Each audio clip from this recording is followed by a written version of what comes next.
Thank you Fahim. প্রথমে ধন্যবাদ আমাকে আমন্ত্রণ করে এখানে আনার জন্য, এবং আমি খুবই সম্মানিত বোধ করছি যখন আমি আমার অন্য সহ আলোচক যারা আছেন তাদের সঙ্গে এখানে আসতে পেরেছি। বিশেষ করে রুবাই স্যার, আপনাকে আপনার চমৎকার প্রেজেন্টেশনের জন্য ধন্যবাদ। আমি মোটামুটি আপনি যা বলেছেন এখানে দ্বিমত পোষণ করার কোনো অবকাশ নাই। আমি প্রথমে একটা নেগেটিভ পয়েন্ট দিয়ে শুরু করতে চাই, কিন্তু প্লিজ আপনারা দয়া করে ক্ষমা করবেন, পরের সেন্টেন্সটা শুনবেন, না হলে আবার এক পেশে লেখা হয়ে যাবে আর কি। হ্যাঁ, কল্যাণমুখী রাষ্ট্র, রুবাই স্যার চমৎকার করে বলার চেষ্টা করেছেন। আসলে উনি বলতে চেয়েছেন আমরা অনেক পেছনে। আমি বলবো এইটা এই মুহূর্তে জাস্ট একটা শব্দ হিসাবে আমরা চিন্তা করি। বাংলাদেশকে অনেক পথ পাড়ি দিতে হবে। কল্যাণমুখী রাষ্ট্র বলতে যেটা বোঝায় সেটা আমরা বাংলাদেশে এখন আমরা অভ্যস্ত, অনেক শব্দ চয়ন করতে করতে আমরা করি এবং এটা আমরা অর্জন করতে পারি না। আমরা এর আগে লেদার সেক্টরের জন্য $5 বিলিয়ন রপ্তানি লক্ষ্যমাত্রা আমরা ভেবেছিলাম 2015 সালে অর্জন করতে পারবো, হয় নাই। প্রত্যেকটা যতগুলো টার্গেট আমরা তৈরি করেছি দেখা যায় যে ম্যাক্সিমাম টার্গেট আমরা ফেল করি। ওকে, সো এইটা একটা issue. But having said that, আমি যেটা বলতে চাই, বিএনপি সরকারের একটা পলিসির আমি বলতে পারেন যে অত্যন্ত কঠোরভাবে সমর্থক। তারা যে ফ্যামিলি কার্ড সিস্টেমটা যেটা করতে চেয়েছে, এটা কতখানি ইমপ্লিমেন্ট তারা করতে পারবে সেই চ্যালেঞ্জের কথা আমরা শুনেছি, যিনি মূল প্রবন্ধ উপস্থাপন করেছেন। কিন্তু আমি মনে করি যে এই যদি চ্যালেঞ্জ তারা মোকাবেলা করতে পারে, যদি সঠিকভাবে ইমপ্লিমেন্ট করতে পারে, এইটা বাংলাদেশের সোশ্যাল প্রোটেকশন বা সামাজিক খাতের জন্য একটা অন্যতম গুরুত্বপূর্ণ মাইল ফলক হিসেবে কাজ করবে। কল্যাণমুখী রাষ্ট্র যেহেতু কথাটা এসেছে, কনসেপ্টটা আমাদের সামনে আসবে, সত্যি কথা বলতে কি সারা দুনিয়া সব রাষ্ট্রকেই বলবেন যারা সবাই দাবি করে যে তারা ওয়েলফেয়ার স্টেট। হাতে গুনে পাওয়া যাবে না যে রাষ্ট্র বলে যে আমরা ওয়েলফেয়ার স্টেট না। আমেরিকা বলে না। না, আমি বলি তাদেরকে 4 ভাগে ভাগ করতে পারেন। একটাকে আমরা বলি যে এক্সটেন্সিভ বা extended form of social welfare system. Sweden, Norway, Denmark এদের কথা আসে। তারপরে যে গ্রুপটা আছে বলতে পারেন যে রিলেটিভলি অ্যাডভান্সড বা মডারেটলি ওয়েলফেয়ার স্টেট। তার মধ্যে আসবে ইউকে, জার্মানি, হ্যাঁ, কেউ কানাডার কথা বলবেন ইত্যাদি। থার্ড যেটা আছে সেটা হচ্ছে তার নিচের ধাপে, এবং সেখানেও কিছু দেশ আছে যারা ভালো করেছে কিন্তু আরও তাদের কাজ করতে হবে। আর ফোর্থ যে ক্যাটাগরি সেটাকে আমরা বলি ন্যাসেন্ট স্টেজ, মানে একদম শুরুর দিকে। তা আমরা মোটামুটি সেই স্টেজের মধ্যে আছি, এটা একটু মনে রাখতে হবে। ইন্টারন্যাশনাল লেবার অর্গানাইজেশন বলে যারা ওয়েলফেয়ার স্টেট হতে চায় তাদেরকে অ্যাটলিস্ট 13 থেকে 15% অফ জিডিপি তাদের কিন্তু খরচ করতে হবে। বাংলাদেশের টোটাল বাজেট কত? এই যে বললেন যে একটু আগে আমরা শুনলাম যে অনেক বড় বাজেট দিবে সরকার, কত? জিডিপির আকার হিসেবে চিন্তা করলে আপনারা জানেন এটা অনলি 13%। আর অন্যদের যারা ওয়েলফেয়ার স্টেট হতে চায় তারা 13% হচ্ছে খরচই করে সোশ্যাল প্রোটেকশনে। তার সঙ্গে যোগ করেন হেলথ, বিকজ অনেক সময় হেলথটাকে আলাদাভাবে যোগ করে, যেহেতু হেলথের খরচ অনেক বেশি। সো হেলথে যারা তারা অ্যাটলিস্ট অন অ্যাভারেজ 6.5%-এর মতো খরচ করে। যদি তাই করে তা দুটো মিলে 20% of GDP you need to invest into your social protection system, যদি আমরা বলতে পারি যে ওয়েলফেয়ার স্টেটের কথা। ওকে, কাজে এটা। কিন্তু বিএনপি সরকার ওয়েলফেয়ার স্টেট করতে পারুক বা না পারুক, কেন ফ্যামিলি কার্ড যে একটা ভালো একটা উদ্যোগ, এই ব্যাপারে আমি 5 মিনিট সময় ব্যয় করব। তারপরে আমি 3-4 মিনিট সময় ব্যয় করবো এটা বলতে রিয়েলিস্টিক্যালি বাংলাদেশ কি অ্যাচিভ করতে পারে, এবং সেই কনটেক্সটে আমি সরকারের একটা প্রশংসা দিয়ে শুরু করতে চাই। তাদের আরেকটা কংক্রিট একটা আইডিয়া আছে, তারা এটা বলেছে তাদের পলিসি ডকুমেন্টের মধ্যে আছে। তারা 2028 সালের মধ্যে বাংলাদেশে সোশ্যাল প্রোটেকশনে যে খরচ করা হয় সেটাকে তারা 3% উন্নীত করতে চায়। এখন এটা বলে অনেকে যে 1.5%, আসলে যদি জেনুইন সোশ্যাল প্রোটেকশন এলিমেন্ট চিন্তা করেন এইটা 0.9%-এর মতো। হ্যাঁ, এটাকে তারা 3% উন্নীত করতে চায়। তো আমি বলতে চাই যে সোশ্যাল প্রোটেকশনের খরচটাকে যদি 3% উন্নীত করা যায় এবং এটা যদি ভালোভাবে খরচ করতে পারলে বাংলাদেশের জন্য একটা সিগনিফিকেন্ট একটা অ্যাচিভমেন্ট হবে। সো আমার আর্গুমেন্ট হচ্ছে কল্যাণমুখী রাষ্ট্র আমরা হতে পারবো, আমরা অনেক পেছনে, সে আলোচনা যায় না। আমি এখন বলতে চাচ্ছি যে সোশ্যাল প্রোটেকশন সিস্টেমটাকে সরকার কীভাবে আরও জোরালোভাবে করতে পারে, এবং সেই ক্ষেত্রে ফ্যামিলি কার্ড একটা গুরুত্বপূর্ণ ভূমিকা সে আসতে পারে। দেখেন, প্রথম পয়েন্ট আমি বলতে চাই, বাংলাদেশে সোশ্যাল প্রোটেকশন কারা পাচ্ছে এটা আপনাদের কোনো আইডিয়া আছে? আমি আপনাদের একটা ইন্টারেস্টিং একটা জিনিস দেখাই, আর সেটা হচ্ছে এখানে দেখেন, ওই যে উপরের দিকে আমি যেটা করার চেষ্টা করেছি, আমি এখানে দিয়েছি হচ্ছে যে হাউসহোল্ডগুলো তারা কী পরিমাণ কনজাম্পশন করে, হ্যাঁ, পার ক্যাপিটা কনজাম্পশন, 1,000 টাকা থেকে আরম্ভ করে 10,000 অ্যাবাভ। তা আমি এখন যেটা করবো, আমি বাংলাদেশের সব হাউস হোল্ডকে প্লট করবো, হ্যাঁ, যে তাদের কি ইনকাম আপনারা দেখতে পারবেন। এই হচ্ছে বাংলাদেশের সবগুলো হাউস হোল্ড যদি আমি নিয়ে আসি, তাহলে আপনি দেখেন এই যে হাউস হোল্ডগুলো আসলে এক একটা ডট প্রায় 19,000 হাউস হোল্ডকে রিপ্রেজেন্ট করে, 19,000 হাউস হোল্ড। তার মানে এই যে এখানে আছে, এই যে এই হাউস হোল্ডটা দেখেন, তারা 1500 টাকা পার ক্যাপিটা ইনকাম কনজামশন। এই হাউস হোল্ড উপরে গেল সে 10,000 টাকার বেশি খরচ করতেছে। তার মানে নিচের দিকে যারা আছে তারা গরিব, উপরের দিকে যারা আছে তারা রিলেটিভলি বেটার অফ আর কি। এই হচ্ছে আমাদের সিচুয়েশন। এখন যদি হয়, আমরা যদি বলি যে আচ্ছা কারা সোশ্যাল প্রোটেকশন পায়, তো সেটা বলার আগে আমি চিন্তা করি যে কারা দরিদ্র সীমার নিচে বাস করে। এটা হচ্ছে আমাদের দরিদ্র সীমা লাইন। হ্যাঁ, আপনারা জানেন বাংলাদেশে 16টা দরিদ্র সীমা আছে। আমি এমনভাবে এটাকে কম্বাইন করেছি না একটা চার্টে দেখাতে পারি। এই হচ্ছে আমাদের পভার্টি লাইন। পভার্টি লাইন হচ্ছে বাংলাদেশ সরকার ঘোষণা যে বিবিএসের ক্যালকুলেশন অনুযায়ী এই লাইনের নিচে যেসব হাউসহোল্ডগুলো আছে তাদেরকে আমরা বলবো তারা হচ্ছে দরিদ্র। ওকে, এখন আপনাদের যদি বলি যে আমি সোশ্যাল প্রোটেকশন কাদের পাওয়ার কথা, ওই সরকার যে খরচ করতে, আপনারা বলবেন যে যারা ওই লাইনের নিচে আছে, তাই না, তারাই সবচেয়ে পাওয়ার কথা। এখন যদি আপনি দেখেন যে কারা পাচ্ছে সোশ্যাল প্রোটেকশন, দেখেন এর থেকে ভিজিবল কোনো কিছু হতে পারে না। হ্যাঁ, আপনারা একটু আগে আপনারা দেখেন যে খেয়াল করলেন যে এই যে বৃত্তগুলো ভরাট করা হয় নাই, এই লাইনের নিচে সবাই হচ্ছে দরিদ্র জনগোষ্ঠী। আর কারা বেনিফিট পাচ্ছে সোশ্যাল প্রোটেকশন বেনিফিট, বাংলাদেশে 115টা স্কিম বলেছেন রুবাই সার্ভার। গত বাজেটে আমরা দেখি, গত বছর দেখেছি 95-এ নেমেছে। তো যেসব হাউসহোল্ডগুলো এই 95 স্কিমের একটাও যদি বেনিফিট পায়, সেগুলো হচ্ছে গ্রিন হয়েছে। এখন দেখেন তো কোথায় বেশি বেনিফিটে যাচ্ছে, পভার্টি লাইনের নিচে নাকি উপরে? তো এই যে পভার্টি লাইনের নিচে যে যাচ্ছে, এটা কি কেন যাচ্ছে বলতে পারবেন কেউ? আপনারা তো সবাই ধারণা করেছে যে এই লাইনের নিচে তারা পাবে, তাই না, এখানে উপরে পাচ্ছে। তো এটা কি মানে কেন পাচ্ছে? হ্যাঁ, সেটা হতে পারে, আমি একটু পরে বলতে। দেখেন, তার থেকে আরও ফান্ডামেন্টাল ইস্যু আছে। আমাদের যদি কনসেপ্ট যদি পরিষ্কার না থাকে, ধারণা, তাহলে কিন্তু আমরা এগুলো ইমপ্লিমেন্ট করতে পারবো না। এটা বলি, দেখুন একটু আগে বলেছেন উনি যে বিএনপি বলা শুরু করেছিল যে প্রথম দিকে তারা ইউনিভার্সালাইজ করবে, সবাইকে ওই 3,000 টাকা করে দিবে। পরে এটাকে তারা এখন টার্গেটেড বলছে।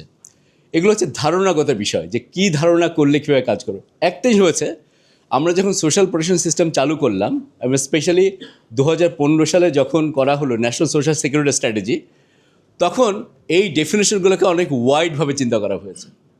মনে করেন যে কোনো একটা হাউস হোল্ডে, মানে ধরুন এই হাউস হোল্ডে, তার তো পার ক্যাপিটা ইনকাম তো অনেক বেশি, তাই না? কিন্তু এই হাউস হোল্ডের মধ্যে যদি একজন যদি বৃদ্ধ যদি লোক থাকেন, বয়স্ক লোক থাকেন, যার বয়স 65 বছরের উপরে, পুরুষের ক্ষেত্রে, মহিলাদের ক্ষেত্রে 62 বছর বয়সের উপরে, তাদের কি পাওয়া উচিত না অনুচিত? খেয়াল করেন, এখন তো আপনারা আটকে যেতেছে। তাদেরকে কিন্তু পাওয়া উচিত, বিকজ বয়স হয়ে গেলে আমরা মনে করতে পারি তার আসলে ভালনারেবল। কাজে এখন যদি কেউ যদি এই লাইনের উপরে আছে কিন্তু তারা যদি পায়, আপনি তো বলতে পারেন না যেটা দরকার নাই। ইনফ্যাক্ট যে কোনো রাষ্ট্র, কল্যাণমুখী বা যে কোনো রাষ্ট্র বলবে যে এইটা যাদের বয়স হয়ে গেছে তাদের সাপোর্টে থাকা দরকার। তো এর মধ্যে অনেকেই পাচ্ছেন এই কারণে, বিকজ তারা বয়স্ক জনগোষ্ঠী, তারা পাচ্ছেন। একজন বিধবা মহিলা, উনি যদি এই হাউসহোল্ডগুলো থাকেন, উনি যেমন পেতে পারেন। অ্যাট দ্য সেম টাইম যারা এই লাইনের উপরে একটা হাউসহোল্ড যে থাকেন, সেখানে যে একজন যদি বিধবা মহিলা থাকেন, উনিও কিন্তু এটা পাচ্ছেন। কাজে এই যে আমরা বলি যে টার্গেটিং এরর, এই কথাটা আমরা সবসময় বলি অনেকটা না বুঝে। টার্গেটিং বলতে কি বোঝাচ্ছি আমরা? যদি আমরা চিন্তা করি যে না, খালি এই লাইনের নিচে তারা পাবে, তাহলে একরকম এরর হবে। আর যদি আমরা চিন্তা করি যে প্রত্যেকটা প্রোগ্রামে কাদের পাওয়ার কথা আর কারা পাচ্ছে না, তাহলে আরেক রকম আমি রেজাল্ট পাবো। কাজে যদি কারোর বয়স, আমি যদি বলি বাংলাদেশে পুরুষদের ক্ষেত্রে 65 বছরের উপরে যারা সবাই সোশ্যাল প্রোটেকশন পাবে, এখন যদি আপনারা দেখেন যে তারা অনেকে ধনী পরিবারে আছে, তারা পাচ্ছে, এটা কিন্তু টার্গেটিং এরর না। কিন্তু আমরা যখন ইকোনমিক্সের নাম্বারটা দিই, ম্যাক্সিমাম আমরা খালি বলার চেষ্টা করি পভার্টি লাইনের উপরে আছে কিন্তু সুবিধা পাচ্ছে, তাদেরকে আমরা এরর বানায় ফেলি। কাজে আমাদেরও কিন্তু কনসেপচুয়াল ইস্যুসগুলো ভুল আছে। ওকে, আচ্ছা, আমি আরেকটা জিনিস আপনাকে দেখাতে চাই যে কেন ফ্যামিলি কার্ডটা খুব ইম্পর্টেন্ট। সো বাংলাদেশে যেটা হয়েছে কি, গত ধরেন 2 দশকে বা 3 দশক আমরা দেখেছি, বাংলাদেশে মনে করেছিল যে পভার্টি এলিভেশন কীভাবে হবে, আমরা ইকোনমিক গ্রোথ অ্যাচিভ করব, ইকোনমিক গ্রোথ চুয়ায় পড়বে, আমরা যেটাকে বলি ট্রিকল ডাউন এফেক্ট, এইভাবে। অথবা আরেকটা ছিল যে বাংলাদেশ সরকার প্রোঅ্যাক্টিভলি গরিব লোকগুলোকে সাপোর্ট করার চেষ্টা করবে। তাহলে প্রথমটা বললাম যে ট্রিকল ডাউন এফেক্ট, কোনো টার্গেটিং নাই, গ্রোথ হবে, সেখান থেকে বেনিফিট হবে। আরেকটা হচ্ছে যে সরকার চেষ্টা করবে, সেটা একটা উপায় হতে পারে সোশ্যাল প্রোটেকশনের মাধ্যমে, আরেকটা উপায় হতে পারে এনজিওরা যদি যায়, সরকার এনজিওদের সঙ্গে কাজ করতে পারে এবং এনজিওরা গরিব মানুষকে টার্গেট করতে পারে। এখন দুইটাই জায়গায় বড় মাত্রা ফ্ল ছিল, দুইটা ক্ষেত্রেই। প্রথমটা দেখেন, একটু আগে যে বললাম আপনাদেরকে যে আমরা, এটা হচ্ছে আমাদের ভালনারেবল লাইন। অনেক সময় সরকার মনে করে যে পভার্টি লাইনের উপর একটা লাইন থাকতে পারে যেখানে ইনকাম 25% পর্যন্ত বেশি হবে, এবং দেখুন অনেক হাউজের পাচ্ছে যারা কিন্তু ভালনারেবল লাইনের উপরে আছে, তারাও কিন্তু পাচ্ছে। এখানে আপনি দেখেন এখন যেগুলো একটু বেগুনি কালার হয়ে যাচ্ছে সেইগুলো হচ্ছে পাচ্ছে তারা একের অধিক তারা সুবিধা পাচ্ছে। বাচ্চা স্কুলে পড়ে স্টাইপেন্ড পাচ্ছে, আবার ফ্যামিলিতে বয়স্ক ভাতা আছে তারাও পাচ্ছে। কিন্তু কয়েকটা কেস যদি আমরা দেখি, যখন এই কতগুলো দেখেন ব্লিঙ্ক করছে, এর মধ্যে আমি যে এইটা যদি চুজ করি, এখানে দেখেন এই তারা পাচ্ছে রিলিফ ওয়ার্ক পাচ্ছে। মেবি এইটা এক্সক্লুশনের হবে, কারণ এত হাই ইনকাম হাউস হোল্ডে কিন্তু রিলিফ পাওয়ার কথা ছিল না। কিন্তু উল্টাভাবে চিন্তা করেন, সে হাই ইনকাম হাউস হোল্ড, কিন্তু যদি সে কোনো ন্যাচারাল ডিজাস্টারের মধ্যে পড়ে, কারণ ফ্লাড হয়, তাহলে সে সাহায্য পাচ্ছে। তাহলে কি আপনি বলবেন এটা এক্সক্লুশন এরর? তা কিন্তু না। একইভাবে ওই হাউসে দেখেন আরেকজন আছে যে এল্ডারলি অ্যালাউন্স পাচ্ছে, মানে বয়সের জন্য পাচ্ছে, সেটাও তো টার্গেটিং এরর না।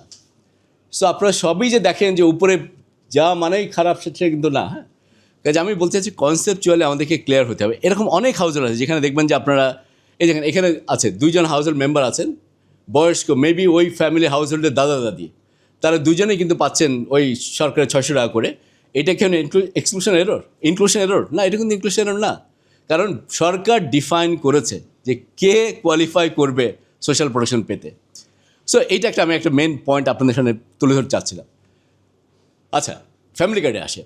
এখন দেখা গেল যে বাংলাদেশে যেভাবে পভার্টিটাকে আমরা কমানোর চেষ্টা করেছি, সেখানে একটু আগে বললাম যে গ্রোথকে প্রাধান্য দেওয়া হয়েছে, সোশ্যাল প্রোটেকশন অথবা এনজিওদের ইনভলভমেন্ট, এই তিনটা জায়গায়।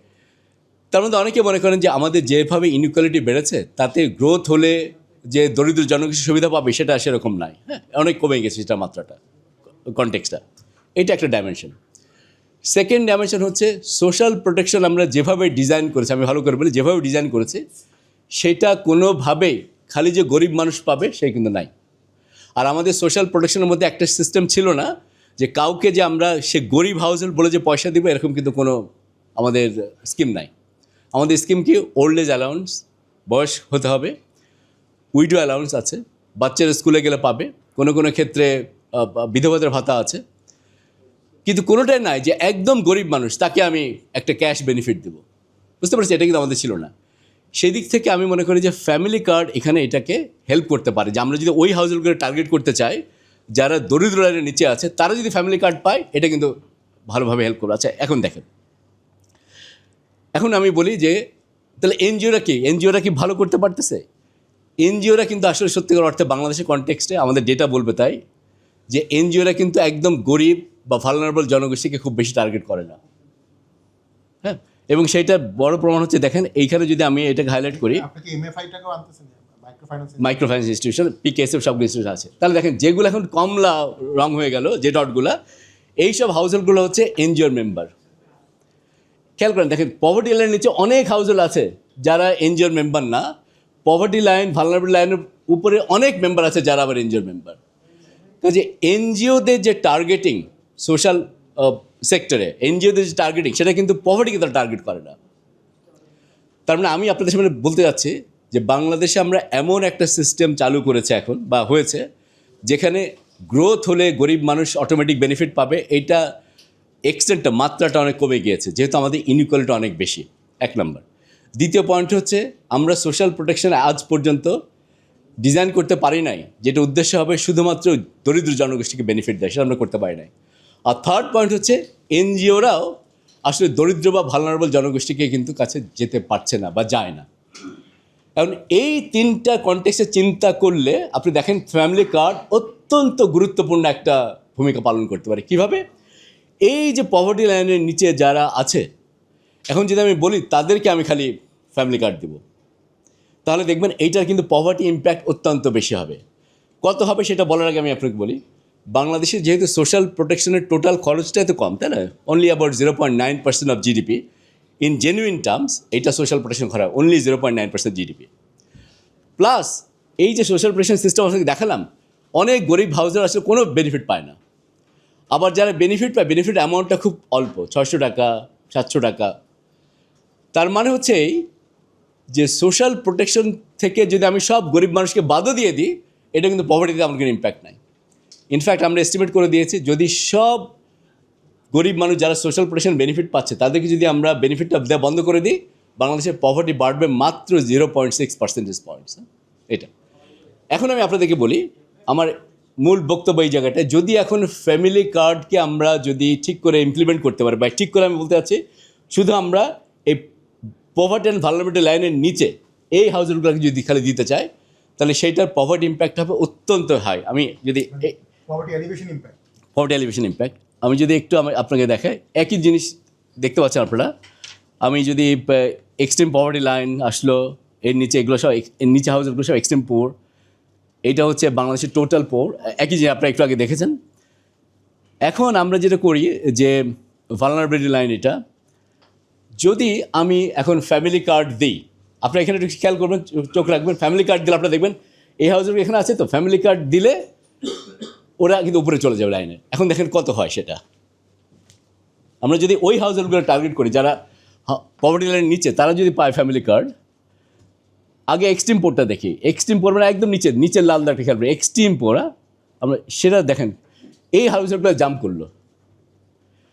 কাজে যদি সবাইকে আমরা যদি দিতে পারি এক্সট্রিম পোর হাউসহোল্ড, তাহলে কিন্তু অনেক আমরা এক্সট্রিম পোরটাকে সাংঘাতিক রকমের নিচে নামায় আনতে পারবো। আর যদি আমরা মডারেট লাইনে যদি যাই, তাহলে আপনি দেখবেন যে সেখানে কিন্তু পভার্টি প্রায় 7% ফল করবে। একটু আগে আপনাদেরকে বলেছিলাম সোশ্যাল প্রোটেকশনের বর্তমান ইম্প্যাক্ট হচ্ছে, এই মুহূর্তে ইম্প্যাক্ট হচ্ছে অনলি 0.6%। যদি আমরা ফ্যামিলি কার্ডটাকে ঠিক করে ইন্ট্রোডিউস করতে পারি, আমরা যদি পভার্টি এবং ভালনারেবল যারা লোক আছেন তাদেরকে টার্গেট করতে পারি, তাহলে আমরা পভার্টিটাকে 7% কিন্তু কমে আনতে পারবো।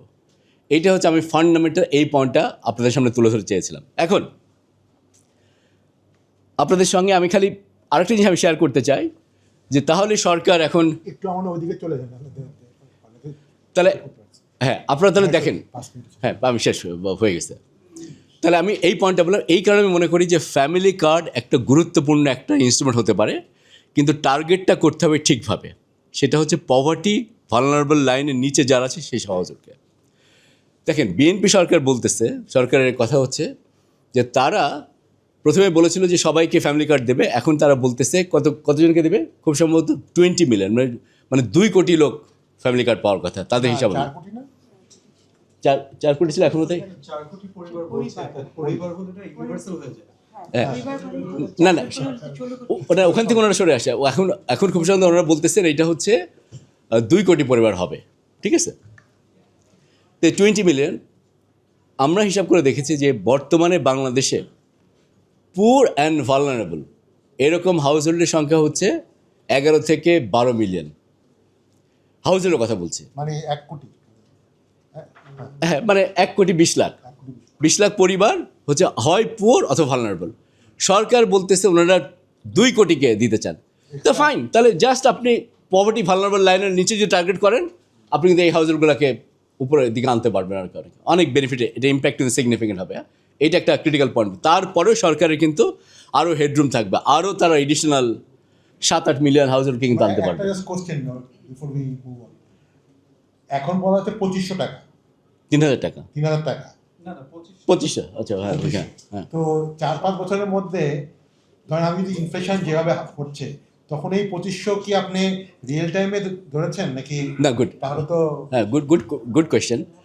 এই 25 টাকা দিয়ে যেভাবে পভার্টি হিসাব করা হয়েছে, এটা লেটেস্ট যে পভার্টি লাইন ইনকাম যেটা আছে সেটার উপর করা হয়েছে। 5 মাস্টারের পয়েন্ট একদম 100% কারেক্ট। যদি 2500 টাকায় থাকে এবং আমাদের যদি ইনফ্লেশন বাড়তে থাকে, এটা কিন্তু পভার্টি ইম্প্যাক্টটা কমে যাবে, ট্রু। এই জন্য যে কোনো সোশ্যাল প্রোটেকশন বেনিফিটে ইন্ডেক্সেশন করা হয়, প্রাইস লেভেল বাড়লে বেনিফিটটাকে আস্তে আস্তে করে বাড়িয়ে দেওয়া হয়, হ্যাঁ। কাজে সেরকম একটা মেজার আমাদের থাকতে হবে। বাট আমি পয়েন্টটা দেখেন, আমি মনে করি যে সরকার বলতে পারতো যে আমি 20 মিলিয়ন 2 কোটি হাউসহোল্ডকে দেওয়ার দরকার নেই, আপনি যদি খালি পভার্টি অ্যান্ড ভালনারেবল হাউসহোল্ডকে টার্গেট করেন, তাহলে কিন্তু সে তার অভিষ্ট লক্ষ্যে পৌঁছাতে পারবে। ওকে, কতদিনের সময় ট্রান্সফার করছেন কারণ সরকার এখন টাইমটা হ্যাঁ আমরা মনে করি যে এটা তো একটা স্ট্যাটিক ফ্লো দেখিয়েছে, কাজে আমার ডাইনামিকে যাওয়ার দরকার নেই, কিন্তু আমরা মনে করি যে কোনো সোশ্যাল প্রোটেকশন সিস্টেমে গ্র্যাজুয়েশন থাকতে হবে। সো গ্র্যাজুয়েশন থাকা মানে হচ্ছে ভেরিফাই করে দেখা, যে মেবি 2 বছর বা 3 বছর পর পর ভেরিফাই করে দেখা যে সে স্টিল পভার্টি এবং ভালনারেবিলিটি ক্রাইটেরিয়া ফুলফিল করতে পারে কিনা বা করে কিনা। একইভাবে মনে করেন যে যাদেরকে ওল্ড এজ অ্যালাউন্স দেওয়া হয় তাদের কিন্তু একটা ভেরিফিকেশন হয়, সেটাকে আমরা বলি সার্ভাইভাল ভেরিফিকেশন, যে এখনও উনি বেঁচে আছেন কিনা, এবং বেঁচে না থাকলে অটোমেটিক তার নাম কাটা যায়, তখন আর পায় না। কাজে একইভাবে ভেরিফাই করতে হবে, এবং গ্র্যাজুয়েশনের জন্য লিমিট হচ্ছে এইটা আমি মনে করি 3 বছর পর পর ভেরিফাই করে দেখা যে তারা পাওয়ার যোগ্য কিনা স্টিল। ওকে, আমি ফাইনাল পয়েন্ট এখন বলি। তাহলে আমি মনে করি যে এই কারণে ফ্যামিলি কার্ড, দেখেন ফ্যামিলি কার্ড যে কত গুরুত্বপূর্ণ এটা কিন্তু বিএনপি সরকারও এইভাবে বলতে পারে নাই। আমি যেটা বলতেছি 7% পয়েন্টস পভার্টি ডিক্লাইন করতে পারে যদি তারা ঠিক করে ইমপ্লিমেন্ট করতে পারে। ইমপ্লিমেন্টেশন করতে পারবে কিনা সে আলোচনা আরেকদিন হবে, এবং আমি মনে করি সেখানে অনেক কিন্তু চ্যালেঞ্জ আছে। ফাইনালি আমার লাস্ট 2 মিনিট আমি যেটা বলতে চাই, বিএনপি সরকারের আরেকটা ভালো জিনিস আছে। ওনারা বলেছেন 2028 সালের মধ্যে সোশ্যাল প্রোটেকশনের যে খরচ করছে বাংলাদেশ এখন, একটু আগে বলেছি 0.9%, যদি জেনুইন খরচ দেখেন এইটাকে ওনারা 3% উন্নীত করতে চান। তো ওনারা যদি এটি যদি 3% যদি করেন, আমরা এস্টিমেট করে দেখেছি ওনারা এই 2 কোটি পরিবারকে ওনারা এই ফ্যামিলি কার্ড দিতে পারবেন। তারপরে সরকারের হাতে কিছু টাকা থাকবে যেটা দিয়ে কয়েকটা প্রোগ্রামকে ওনারা ইউনিভার্সালাইজ করতে পারে। আমি কথা বলবো ইউনিভার্সালাইজ মানে হচ্ছে অ্যাক্রস দ্য বোর্ড সবাই পাবে। তাহলে কোন প্রোগ্রামগুলো তারা ইউনিভার্সালাইজ করতে পারে? ওল্ড এজ অ্যালাউন্স, যাদেরই বয়স বেশি হয়ে যাবে সেই সব নাগরিক এই সুবিধাটা পাবেন, এটাকে ওনারা 100% ইউনিভার্সালাইজ করতে পারেন। বিধবা ভাতা, এটাকে ওনারা ইউনিভার্সালাইজ করতে পারেন, সবাইকে দিতে পারবেন। এটার সঙ্গে আমরা মাদার অ্যান্ড চাইল্ড বেনিফিট নামে আরেকটা প্রোগ্রাম আছে, যেটা অত্যন্ত গুরুত্বপূর্ণ, কারণ এটা হচ্ছে প্রেগনেন্সি এবং আর্লি চাইল্ডহুড ডেভেলপমেন্টের জন্য খুবই ইম্পর্টেন্ট। আমরা মনে করি ওইটাকেও বাংলাদেশ ইউনিভার্সালাইজ করতে পারবে। করার পরেও সরকার ওই 3% যেটা বলেছে এটা কিন্তু হিট করবে না। এখন এই 3%-এর মধ্যে কিন্তু সরকারি কর্মকর্তাদের যে পেনশন দেওয়া হয় সেটাও কিন্তু ইনক্লুড করা আছে। ওকে, এখন মাই ফাইনাল জিনিস হচ্ছে, লাস্ট 1 মিনিট আমি যেটা বলতে চাই, সো একটা হচ্ছে ফ্যামিলি কার্ড বা এই টাইপের খরচ যেখানে রাষ্ট্র খরচগুলো করে, ট্যাক্সের পয়সা থেকে খরচ করতেছে, ট্যাক্স ফাইন্যান্স মেকানিজম। আরেক ধরনের পদ্ধতি আছে যেগুলোকে আমরা বলি হচ্ছে কন্ট্রিবিউটরি মেকানিজম, এবং যেখানে রাষ্ট্র খরচ করতে পারে কিন্তু তার থেকে বড় কথা যারা পার্টিসিপেট করছে তাদেরকে খরচ করতে হয়। এগুলাকে সোশ্যাল ইন্স্যুরেন্স বলে, এবং বাংলাদেশের কনটেক্সটে 4টা স্কিম, আগের পলিসি অনুযায়ী 4টা স্কিম আমাদের করার কথা। একটা হচ্ছে unemployment insurance scheme, maternity insurance, sickness benefit, and finally হচ্ছে ওয়ার্ক প্লেস ইনজুরি স্কিম। এর মধ্যে ওয়ার্ক প্লেস ইনজুরি স্কিমটা অলরেডি এটা পাইলট পর্যায়ে আছে, এটা ইমপ্লিমেন্টেশন হচ্ছে, but mostly for the government sector এবং অল্প কয়েকটা এক্সপোর্ট ওরিয়েন্টেড সেক্টরের জন্য।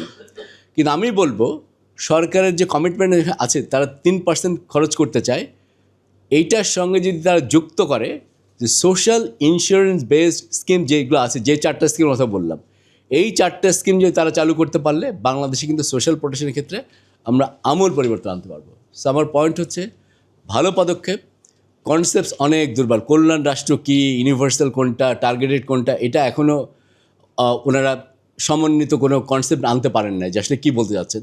কিন্তু মোটামুটি আমরা যেভাবে বুঝি সেভাবে হিসাব করলে সরকারের যে ফাইন্যান্সিং কমিটমেন্ট যেটা করতে যাচ্ছেন এটার মধ্যে থেকেও বাংলাদেশের সোশ্যাল প্রোটেকশনের ক্ষেত্রে আমূল পরিবর্তন আনা সম্ভব। ধন্যবাদ আপনার।